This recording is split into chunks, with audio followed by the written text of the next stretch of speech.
अस्सलाम वालेकुम to all my viewers, welcome back again. जैसा कि आप सभी जानते हैं, जम्मू कश्मीर पुलिस कांस्टेबल की जो रिक्रूटमेंट चल रही है अभी, उसमें एक तो रिटन एग्जामिनेशन हो गया। उसके बाद आपका फिजिकल स्टैंडर्ड टेस्ट जो पीएसटी था, उसके बाद फिजिकल एंडोरेंस टेस्ट आज पीटी जो था, क्वालिफाई कर चुके हैं बहुत सारे बच्चे। फिर इनका नेक्स्ट स्टेप रहने वाला मेडिकल एग्जामिनेशन, फिर document verification and after that they will get the joining letter. फिर ट्रेनिंग होगी, फिर उसके बाद पोस्टिंग होगी। तो ये जो स्टेप है मेडिकल एग्जामिनेशन वाला, बहुत सारे बच्चों का सवाल है कि ये कैसे होने वाला है। तो जब हम नोटिफिकेशन को देखते हैं, ऑफिशियल नोटिफिकेशन को, तो उन्होंने वैसा मेंशन कोई नहीं किया। स्टैंडर्ड लिमिट्स वहाँ पे कुछ नहीं लिखे, सिर्फ बोला है कि मेडिकल पास होने के बाद ही एक जो कैंडिडेट है उसको माना जाए कि वो फिजिकली फिट है और उसको पुलिस में मतलब वो एलिजिबल है ड्यूटी देने के लिए, उसकी पोस्टिंग होगी। तो ऐसे स्टैंडर्ड लिमिट्स नहीं किए गए हैं, बट ये है कि जब मेडिकल एग्जामिनेशन की टीम बनेगी, वो एग्जामिन करेंगे किसी भी बच्चे को, तो फिर वो जो प्रेस्क्राइब्ड लिमिट्स रहती है फिजिकल स्टैंडर्ड की, फिजिकल हेल्थ की और मेंटल हेल्थ की, जो एग्जामिन करेंगे बच्चे को, कैंडिडेट को, वो तो वो देख लेंगे। तो इसमें कौन कौन से जर्नल टेस्ट होंगे, उन्होंने कोई न्यूमेरिकल डेटा नहीं दिया है कि ये लिमिट्स है। ये डिपेंड करेगा बोर्ड पे, जो कंपनी के थ्रू बोर्ड बनाया जाएगा, एसबी के थ्रू बोर्ड बनाया जाएगा, वो डिपेंड करेगा, उस पर डिपेंड करेगा कि वो कौन से लिमिट्स को मानेंगे। और उसके बाद मेडिकल एग्जामिनेशन होगा बच्चे का। तो यहाँ पर कुछ जनरल टेस्ट होंगे नॉर्मली, जैसे अगर मैं देखूँ बाकी जितनी भी रिक्रूटमेंट चल रही हैं अभी विद इन द इंडिया में, तो वहाँ भी मेडिकल एग्जामिनेशन होगा। तो उनको मद्देनज़र रखते हुए तो यहाँ पर बंदे की मेंटल हेल्थ देखी जाएगी और फिजिकल हेल्थ। मैं आपको बता दूं, अभी तक जब बच्चों ने क्वालिफाई किया physical endurance test, PST test, majority बच्चे क्या है क्वालिफाइड है मेडिकल एग्जामिनेशन भी। और यहाँ पर ज़्यादा टफ होने वाला है नहीं मेडिकल एग्जामिनेशन, सिंपल आपको देखा जाएगा। एक जर्नल टेस्ट होगा जिसमें आपको देखा जाएगा, आपकी आइज़ देखी जाएगी, क्या जो कैंडिडेट है जिसको हम भर्ती होने जा रहा है पुलिस में, क्या वो उसकी आंखें सही हैं, क्या वो देख पाता है, सस्पेक्ट कहीं पे होगा क्या वो उसको पहचान लेगा। ऐसा ना हो उसको दिखे ही नहीं क्रिटिकल सिचुएशन में, ऐसी बात है तो फिर पुलिस में भर्ती होने का फ़ायदा क्या है। तो ये ज़रूरी है। तो वहाँ पर 6x6 जो स्टैंडर्ड लिमिट होती है आइज़ की, वो होनी चाहिए, यानी कि 6 मीटर दूर आपको रखा जाएगा। यहाँ पर एक स्नेल चार्ट जो होता है, जो कि आप जब भी आप आइज़ का टेस्ट करने जाते हो वहाँ पर लिखा होता है, वो बड़े अक्षर से लिखे होते हैं ऊपर से, फिर थोड़े से नीचे नीचे नीचे करके 6x6 का मतलब है 6 मीटर दूर रखा जाएगा। और जहाँ पर एक नॉर्मल आदमी देख सकता है, अगर आपने जो अल्फ़ाबेट्स लिखे होंगे वो पढ़ लेंगे आप, यू आर क्वालिफाइड। अगर नहीं पढ़ेंगे तो डिस्क्वालीफाई हो जाएंगे। एक ये टेस्ट है।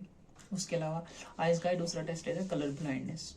तो उसमें क्या होता है कि जो छोटे छोटे कलर के बने होते हैं, एक रेड और ग्रीन होता है उसमें कलर, जिसको इशारा टेस्ट भी बोलते हैं, कलर ब्लाइंडनेस के लिए होती है कि कलर दिखता है एस्पिरेंट को कि नहीं दिखता है।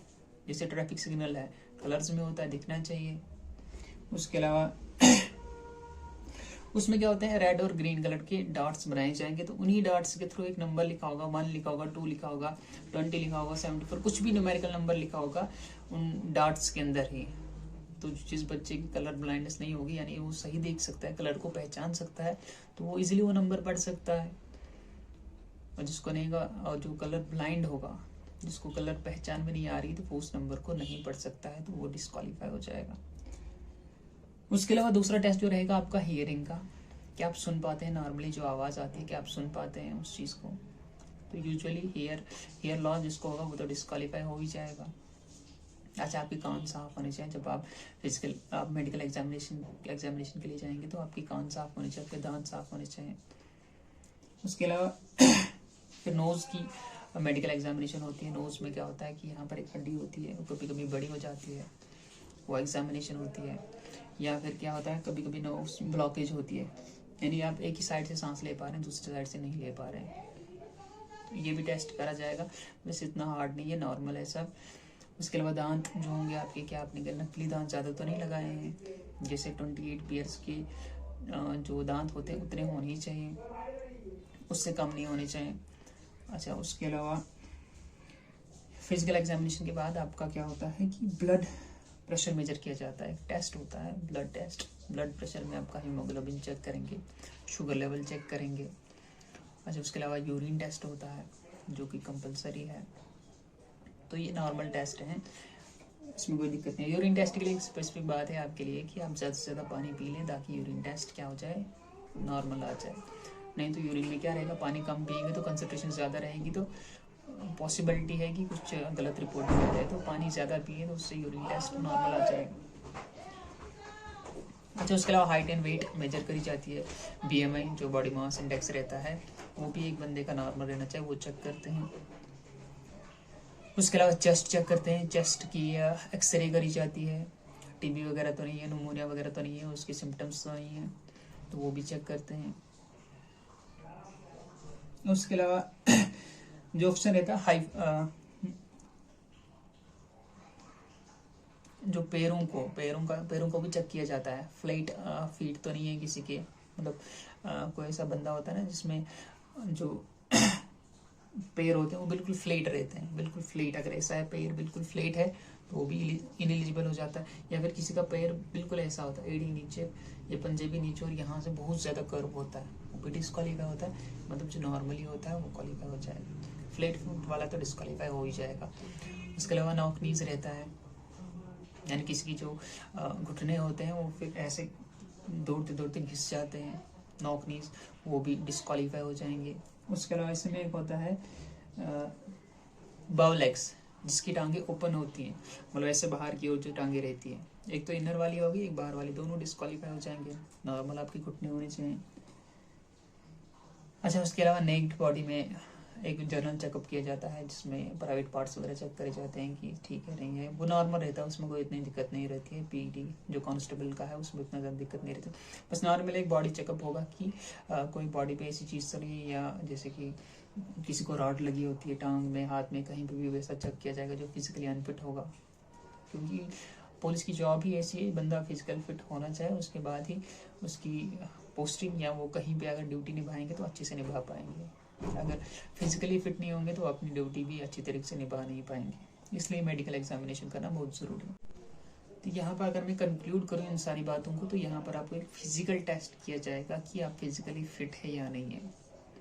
और दूसरी बात, मेंटल स्टेट आपकी देखी जाएगी कि आप फिट हैं नहीं हैं, दैट्स इट। आपकी आई चेक की जाएगी, आपकी ईयर चेक करे जाएंगे, आपके टीथ चेक करे जाएंगे, आपकी नोज चेक करी जाएगी। उसके अलावा एक ब्लड टेस्ट होगा, उसके अलावा एक यूरिन टेस्ट होगा, और फिर पूरी बॉडी को नेक्ड किया जाएगा और देखा जाएगा कि कहीं पे कोई, मतलब आपने कोई सर्जरी तो नहीं करी, कहीं पे कोई रॉड वगैरह तो नहीं लगी है, वैसी चीज़ें देखी जाएंगी। बस यही सारी चीज़ें होंगी मेडिकल एग्जामिनेशन में। JKP कांस्टेबल के लिए उतना ज़्यादा कोई टफ नहीं है, उतना ज़्यादा कोई हाइप नहीं बनानी इसमें कि पास हो जाऊंगा नहीं हो जाऊंगा। स्ट्रेस नहीं लेना, आपका BP वगैरह भी चेक किया जाएगा वहाँ पे। स्ट्रेस लोगे तो BP हाई हो जाएगा। कुछ लिमिट्स तक तो वो रखेंगे कि कोई दिक्कत नहीं होता है, एक BP हाई रहता है किसी बंदे का नर्वस स्टेट में, लेकिन अब ज़्यादा ही हाई हो जाएगा तो फिर वो कैसे पास करेंगे आपको। तो इस सब चीज़ों को आहिस्ता से लेना है। यूँ मान लीजिए कि आप सब क्वालिफाइड हैं, अगर PET कर लिया आपने तो आप मेडिकल एग्जामिनेशन में इजीली क्वालिफाई हो जाएंगे। दिक्कत वाली कोई भी बात नहीं। अगर आपको लगता है कि मैं कहीं पे मेडिकली फिट नहीं हूँ तो आप नियरेस्ट कहीं पे जाएं, डॉक्टर के पास जाएं, या किसी भी लेबॉर्ट्री में जाएं, आप टेस्ट करवाएं। मेडिकल एग्जामिनेशन से पहले ही आपको कंफर्मेशन मिल जाएगी। आई में कोई प्रॉब्लम है तो आप जाइए डॉक्टर के पास, चेकअप कर लीजिए, जो भी प्रॉब्लम है मेडिकल एग्जामिनेशन से पहले उसको ठीक कर लीजिए, जो भी प्रॉब्लम है। बाकी इतना कोई भी बड़ी बात नहीं है। मेडिकल यहाँ तक अगर आप आ चुके हैं तो मेडिकल एग्जामिनेशन मान लीजिए ईजी है आप सबकी। जो मैंने यहाँ पर ये सब डिटेल बताई, ये डिफरेंट बोर्ड्स की, ये डिफरेंट रिक्रूटमेंट बोर्ड जो थे उन्होंने ये स्टैंडर्ड लिमिट सेट करे हैं जो मैंने आपको यहाँ पे बताया। अगर टफ सिचुएशन में हो सकता है तो इतना पॉसिबल है, इससे ज़्यादा टफ नहीं करेंगे SSB वाले। That's it. मेरी तरफ से जो मुझे पता था, जो मैंने रिसर्च करी थोड़ा बहुत, वो मैंने आपको बता दी। बाकी आप तक है, आप इस चीज़ को कैसे लेते हैं कैसे नहीं। बाकी ऑल द बेस्ट जिनका PT PST क्वालिफाई हो गया, ऑल द बेस्ट उन सब के लिए।